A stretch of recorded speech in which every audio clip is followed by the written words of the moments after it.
Selamat pagi, salam sejahtera bagi kita semua. Perkenalkan, nama saya Helentina Situmorang.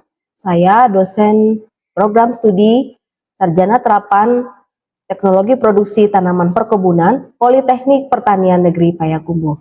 Program studi Teknologi Produksi Tanaman Perkebunan adalah upgrade dari program studi Diploma Budidaya Tanaman Perkebunan pada tahun 2023.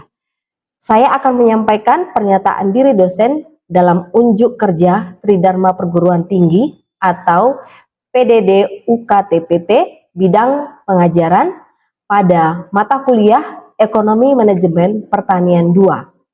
Mata kuliah Ekonomi Manajemen Pertanian 2 adalah mata kuliah kompetensi untuk mencapai profil lulusan, yaitu sebagai manajer perkebunan, yang kedua sebagai periset perkebunan, dan sebagai wirausaha bidang perkebunan. Mata kuliah Ekonomi Manajemen Pertanian 2 memiliki bobot 2 SKS yang terdiri dari 1 SKS kuliah dan 1 SKS praktik. Mata kuliah Ekonomi Manajemen Pertanian 2 mempelajari tentang perilaku konsumen dan permintaan, perilaku produsen dan penawaran, bentuk pasar dan pembentukan harga, teori biaya dan pendapatan, skala ekonomi, pembukuan usaha perkebunan rakyat, dan analisa usaha tani. Metode pembelajaran yang diterapkan di kelas yaitu DIA. D. Delivery, I. Interaction, A. Assessment. Delivery adalah penyampaian materi mata kuliah berdasarkan bahan ajar berupa buku ajar, PowerPoint, BKPM, dan video yang relevan dengan mata kuliah yang bisa diakses di LMS @link. Interaction adalah interaksi dengan komunikasi dua arah dosen dengan mahasiswa yang menggunakan student center learning, di mana mahasiswa berdiskusi dan juga diberikan kesempatan untuk memberikan pendapat selama materi yang diterima di dalam pembelajaran di kelas.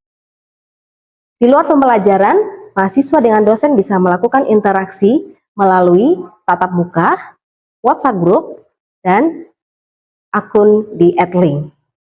Assessment yaitu penilaian. Penilaian dilakukan dengan objektif berdasarkan komponen penilaian yang sudah dituangkan di dalam rencana pembelajaran semester. Penyampaian rencana pembelajaran semester dilakukan di awal dari pembelajaran mata kuliah. Demikian penyampaian gambaran mata kuliah Ekonomi Manajemen Pertanian 2. Berikut cuplikan video pembelajaran di kelas. Selamat menyaksikan. Pagi semuanya. Pagi, Bu. Semangat pagi. Pagi. Luar biasa. Tetap semangat. Apakah semua hadir ini, teman-temannya? Hadir, Bu. Ya, hadir semuanya ya. Untuk pagi hari ini kita akan masuk mata kuliah Ekonomi Manajemen Pertanian yang kedua bersama dengan Ibu Helentina Situmorang ya. Topik kita untuk pada pagi hari ini adalah perilaku konsumen dan permintaan. Adapun tujuan dari pembelajaran ini adalah seperti yang ada di depan, untuk mahasiswa bisa menjelaskan tentang perilaku konsumen dan permintaan, kemudian bisa menentukan jumlah dua jenis barang, bagaimana barang tersebut bisa mencapai kepuasan maksimum. Kemudian yang ketiga, bagaimana menggambarkan kurva permintaan. Ini adalah tujuan pembelajaran kita hari ini.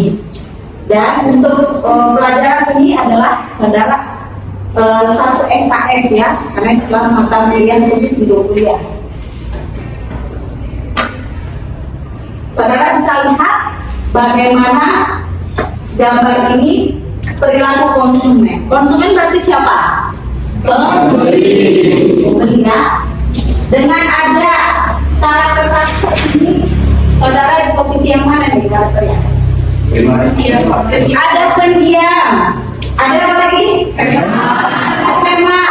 lagi Pak? Pembanding ya. Semuanya ini adalah perilaku konsumen. Tapi di dalam perilaku konsumen itu apa yang terjadi? Ada kegiatan, ada aktivitas. Untuk apa saudara membeli sesuatu, membeli barang? Untuk kebutuhan hidup. Mau barang atau mau untuk apa? Saudara belikan dalam harapannya Pak? Memuaskan konsumen, memuaskan si pembeli. Perilaku konsumen adalah upaya untuk memenuhi segala macam kebutuhan hidupnya baik orang atau jasa untuk garis bawah lagi perilaku. Untuk apa? Memuaskan konsumen. Ya. Jadi inilah perilaku konsumen tersebut. Dan perilaku konsumen ini bisa dihitung dengan secara matematis, yaitu utility ini adalah kepuasan, kemudian ada kepuasan tersebut adalah berubah-berubah. Contohnya apa? Siapa sekarang yang sedang haus? Ada yang sedang haus? Ada? Siapa yang sedang haus? Saya. Coba, mungkin kalau haus satu kali minum air, minum 1 gelas kira-kira sudah puas? Kurang. Tambah lagi ya? Ya. 2 gelas, 3 gelas? Cukup 3 gelas? Berarti ada apa? Ada maksimum. Berarti ada perubahan dari kepuasan tersebut. Makin diminum makin akhirnya ada maksimumnya. Ada maksimumnya ya. Utility itu adalah kepuasan. Secara otomatis bisa dihitung.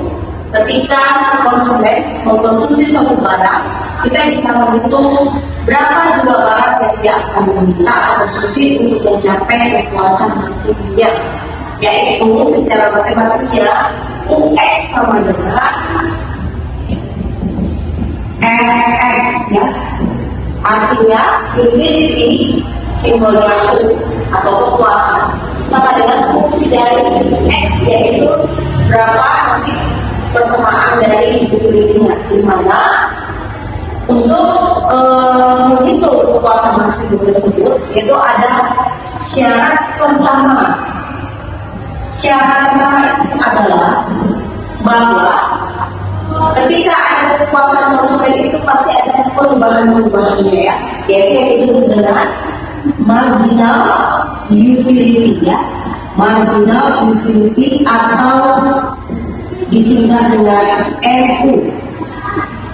Kalau barangnya misalkan barangnya X, berarti MUX, di mana marginal utility bisa dihitung dengan menghitung turunan pertama dari utility-nya, yaitu do X terhadap do X ya, atau disebut dengan turunan pertamanya F aksen X ini. Dengan syaratnya adalah bahwa kepuasan maksimum bisa dicapai oleh konsumen ketika marginal utility X ya sama dengan harga dari barang X tersebut, atau MUX sama dengan PX. Perintah itu adalah sejumlah barang atau jasa yang dibeli oleh konsumen itu untuk memenuhi kebutuhannya dalam harga dan jumlah barang tertentu. Dan ini bisa kita lihat di dalam kurva. Sedangkan dari bentuk permintaan yang sudah Ibu jelaskan, di mana harga barang dari satu permintaan kita misalkan ya, cara pengobatan depannya adalah untuk yang vertikal. Jadi kurva itu ada arahnya, vektornya ya. Yang vertikal begitu arahnya adalah ke atas. Ini menunjukkan price atau harga dari barang. Kemudian horizontal arahnya adalah ke kanan. Ini adalah quantity atau jumlah barang yang disimbolkan dengan Q. Untuk permintaan kita lihat kurvanya. Misalkan ketika harganya menjadi 1, kemudian jumlah barang yang kita sebesar Q1, kita bukan antara harga dan jumlah barang dengan garis putih. Kemudian ternyata harga barang tersebut naik. Kalau naik jumlah barang yang kita turun ya, naik sebesar P2. Kemudian harga barang yang kita turun sebesar Q2. Jadi, saudara, untuk mengenai kurvanya adalah menghubungkan titik-titik tersebut. Ini adalah kurva permintaan atau demand ya. Demand simbolnya adalah D. Lalu, kalau semakin tinggi harga suatu barang, maka semakin jumlah barang yang diminta. Kalau semakin tinggi, semakin rendah harganya, maka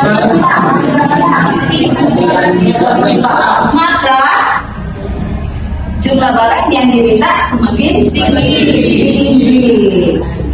Apa kira-kira contohnya? Bisa segera berikan contohnya? Sebenarnya kalau di mall ada diskon.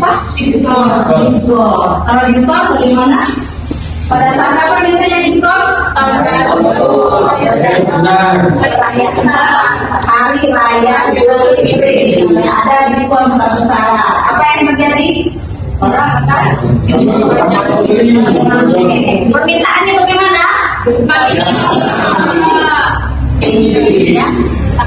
Tetapi harus digarisbawahi faktor yang lain dianggap konstan ya. Konstan ya. Sampai di sini ada yang mau bertanya? Saya ini bertanya, Ya, silakan.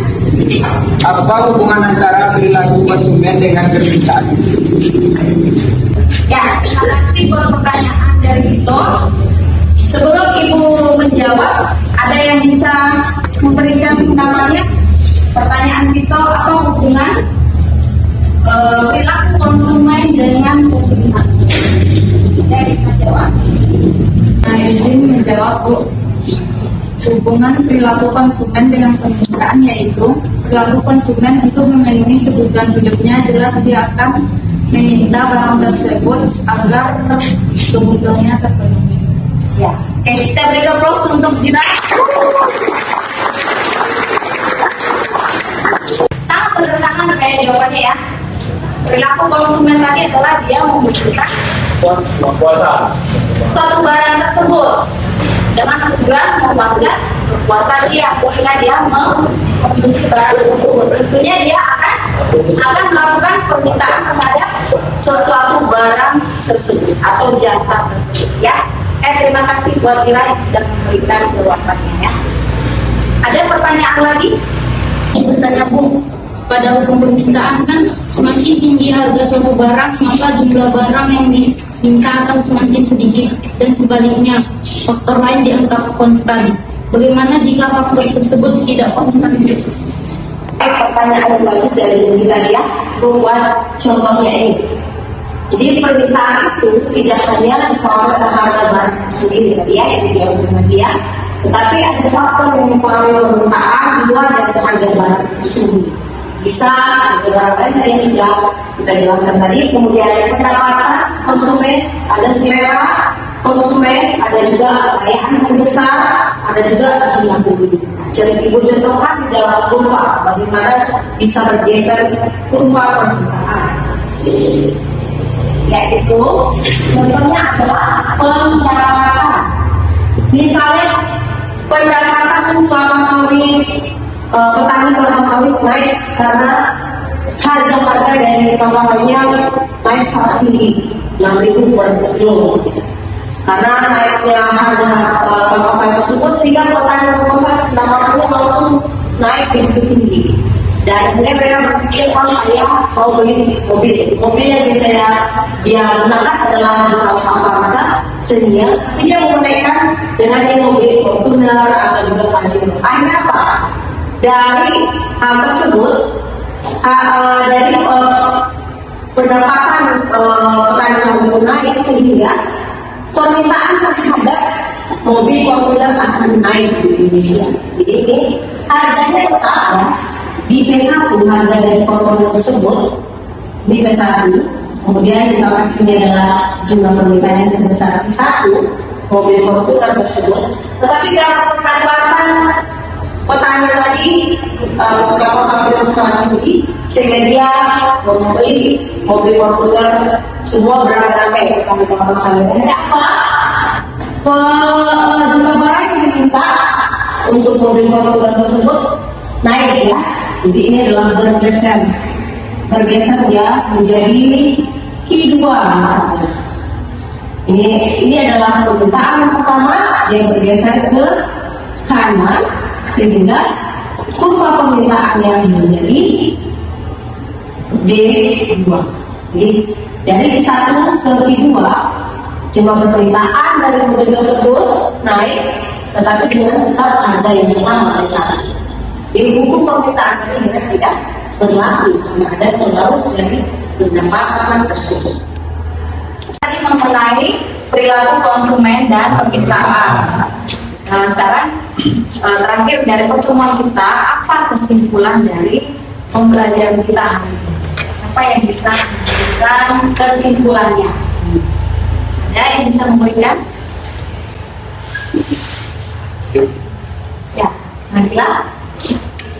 Untuk perilaku konsumen, aktivitas untuk memenuhi atau kebutuhan maupun barang atau jasa secara maksimal dan mengenai permintaan, semakin tinggi harga suatu barang maka semakin rendah permintaan konsumen, dan sebaliknya semakin rendah permintaan, semakin rendah harga barang maka semakin tinggi permintaan konsumen. Yang pertama kesimpulannya adalah perilaku konsumen itu tentunya kegiatan untuk memenuhi tujuannya adalah untuk memuaskan konsumen. Yang kedua, ketika perilaku konsumen membutuhkan memenuhi kebutuhan hidupnya dalam suatu barang, maka dia melakukan permintaan terhadap suatu barang, di mana hukum permintaan adalah semakin tinggi harga suatu barang, maka semakin ada jumlah permintaannya. Sebaliknya, semakin rendah harga suatu barang tersebut, maka tawarannya akan semakin tinggi. Dengan catatannya adalah faktor lain yang baik, karena kita sudah tadi mempelajari mengenai perilaku konsumen dan permintaan. Sekarang saudara untuk menjawab kuis yang sudah ibu buat dalam Google Form dengan link sebagai berikut. Silakan untuk menjawabnya selama 10 menit.